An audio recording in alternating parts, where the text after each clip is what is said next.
বরিশালে তীব্র দাবদাহে স্কুলের ৩ শিক্ষার্থী অসুস্থ হয়ে পড়েছে। সকালে ক্লাস চলাকালে এই ঘটনা ঘটে। বিদ্যালয়ের শিক্ষার্থী ও শিক্ষকরা জানিয়েছে, বিদ্যুৎ না থাকায় প্রচণ্ড গরমে শিক্ষার্থীরা অসুস্থ হয়ে পরে অসুস্থ শিক্ষার্থীদের অভিভাবকেরা শিক্ষার্থীদের বাসায় নিয়ে যায়।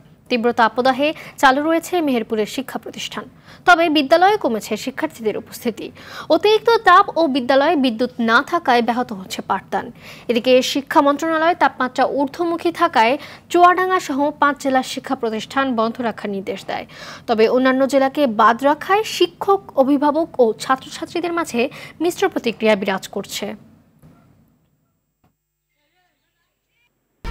১, ২, ৩ ঢাকায় জমি জিতে নিন ১০০% ক্যাশব্যাক সহ ২০ কোটি টাকার পুরস্কার।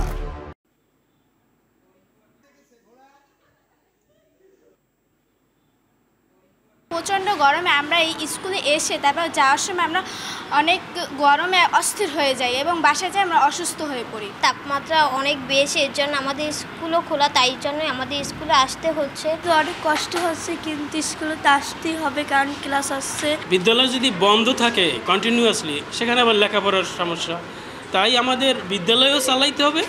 আবার ছাত্রছাত্রীদের জন্য সমস্যা না হয় সে কারণে যদি মর্নিং স্কুল হয় ৮টা থেকে ১টা পর্যন্ত, তাহলে ভালো হয়।